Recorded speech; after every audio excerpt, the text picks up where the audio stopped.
Hi, fellow PCS 101 students. In my last speech, I discussed my personal history with the Tooth Fairy, but what about the Tooth Fairy herself? In this 10-minute informative speech, I will be discussing a brief history of fairies, a brief history of fairy tales, and finally, how we came to have creatures like the Tooth Fairy. All three of these things, fairies, fairy tales, and the Tooth Fairy, start out with much darker roots than one might expect. This can be seen most starkly with fairies themselves. Fairies, I'm sure we're all familiar with this type of fairy. The Walt Disney fairy godmother or flower hat wearing, generally good natured creature that assists the protagonist of most of Walt Disney's films, and even in more modern fairy tales, tends to be the good guys. However, for most of human history, fairies looked a little bit more like this, and were much, much darker in character than we now know. Fairies were mischievous trickster beings that were aligned mainly with nature. They were nature spirits. They existed in some myths, a liminal space parallel world that existed alongside humanity, but that was still much more in the natural realm than in ours. Some types of fairies were tree spirits or water spirits. In general, they were of nature and they acted like nature. And by that I mean that while modern concepts of fairies still includes a lot of nature-based imagery, that was taken much more literally in the past, with fairies acting like nature. And by that I mean being good-natured one moment and extremely cruel the next. For example, fairies used to steal human babies in the middle of the night and replace those human babies with changeling children or fairy children, which was a tradition that sprung up over time to explain why a member of a normal, robust family was sickly or ill or didn't meet the common social conventions of the time. But fairies were to blame for that. They would steal human children, and generally were much more morally gray or downright evil than we know now. Their main prerogative was mischief. And I think this can be best described, or their moral character can be best described, by looking at one of the many origins that exists of fairies, which is an old Christian myth. And again, there are many, many, many origins of the Fae, F-E-Y, or fairies. But I like this one because it is very true to quickly defining their character. Regardless, in this old Christian myth, the Fae were defined as angels that had fallen from heaven, but hadn't made it all the way to hell. So they existed in between heaven and hell. They weren't quite evil, but they weren't good either. And this is reflected in all old fairy tales, where the fairies were something to fear. Yes, they would occasionally help you, but more often than not, they were there to muck about and cause mischief. Think about things like A Midsummer Night's Dream, right, by Shakespeare. The fairies are mischievous beings. They're not there to necessarily help the protagonists. And while they have been clean washed and made more child friendly over the years, the origins of fairies actually have seeped into our common language more than you would think. For example, if I were to say something like, I'm going to get a really good grade on this speech, someone around me might go, oh, Lucia, you might not want to say that, you might want to knock on wood, which to those that don't know, colloquially means that by saying that I was going to get a really good grade, I have tempted fate, and therefore I should knock on wood that's close to me so that I don't tempt fate.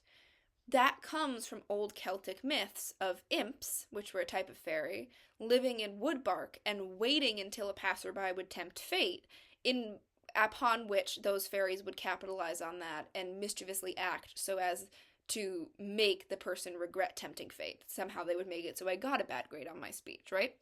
So in many ways, we still remember old fairies more than we think we do.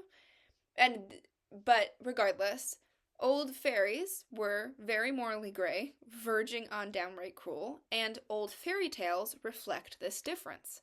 Old fairy tales were not for children's entertainment. They were not happily ever afters.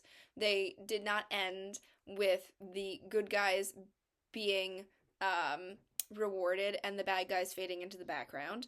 They were very brutal stories that were violent and bawdy and full of sexual innuendos and meant for adults.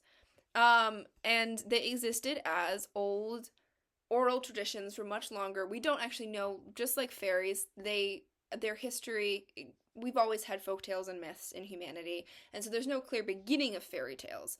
However, the versions that have become part of the Western canon, such as Cinderella, Little Red Riding Hood, etc., we can trace the beginning, or the written beginning, of those back to a French author in the 1600s named Charles Perrault, who wrote a couple different anthologies of fairy tales, but which were not meant for kids. They were meant to be entertainment read at the Parisian royal court or in Parisian salons. They were bawdy, violent, intellectual, not children's entertainment, and they became very popular. Perrault wrote multiple anthologies throughout his life. And then they faded into the background. They just went out of fashion for a while, until two brothers that you may be familiar with, named Wilhelm and Jacob Grimm, took it upon themselves to create and collect an anthology of various folk tales and old stories that existed in their culture. They were German, and they collected all of these European stories. Some of theirs were based off of Perrault, some of them were ones that had not yet been transcribed. And this anthology was again very intellectual, almost academic, and was meant for adults. For instance, Sleeping Beauty, the original Sleeping Beauty or Briar Rose, is effectively one big dirty joke that I won't go into, but is slightly funny if you look it up. And other things like Cinderella have the original story is the ugly stepsisters cutting off their toes and heels in order to try and stuff their bloody stump feet into the glass slipper in order to marry the prince. So again, much darker generally. And the Grimm brothers published this edition, and it becomes pretty popular off the bat, so much so that they decide to write a second edition, which is more geared for kids. Again, still not what we would consider child-friendly by any means, but much more so than any prior edition had been. They added religious undertones, they cleaned it up a little bit, and that became even more popular than their previous edition was. And after that, it was effectively off to the races. You had the Victorian era, fairies like these became very, very popular. They were all around popular culture. And stories and fairy tales continued to be cleaned up more and made more and more child-friendly and more religious, with clearer religious, pious morals. And finally, of course, you have Walt Disney. You have the rise of the pastel-colored musicals based on stories that were originally basically bar tales. And the rest is history. Now, the Tooth Fairy, before we get to her, we have to talk about one more slightly creepy thing from the past, which is the importance of teeth and bone and hair clippings and even nail clippings in old folktales and old superstitions, which was that any part of you, down to your nail clippings or your hair trimmings, had a part of your essence, a part of your soul. And so if anyone, the local village witch, got a hold of that, they could curse you or bring bad luck upon you. So you generally wanted to burn or bury or dispose of anything that had your essence in them. And over time, we see myths start to spring up of different, for instance, in Britain, the tooth mouse, or in France, the Le Petit Mouse, in around the 1600s, which is conjectured to be the beginning of the Tooth Fairy, but we don't have clear proof of that. And then during the rise of fairy tales with the Grimm's brothers and with the Victorian era, that it becomes a more common thing to start promising children coins under their pillows from a fairy if they allowed their parents to remove their loose teeth, which was a very traumatic event back in the day. It's not fun now, but back then you would tie a thread to a loose tooth and slam a door or remove them with pliers. It was not pleasant, and so rewarding children was seen as a way to make the process easier.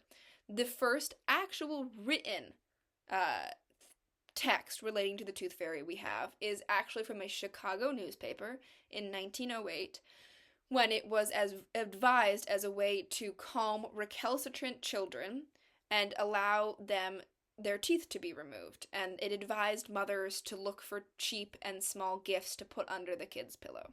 And after that, the Tooth Fairy becomes a cultural icon, and you have her all across popular culture, and it is still a tradition that is used today. I hope that this has been interesting, but has also made you consider, when you think about things that we accept so commonly now, like with Disney films or fairy tales, that most things in human history had a darker past, and I think that's super interesting. And ironically, the Tooth Fairy is closer to old fairies than any other imagery we have now in popular culture, because old fairies would certainly steal your teeth, except they would not be doing it for a good reason. I hope this has been interesting, and I hope you have a great rest of your day.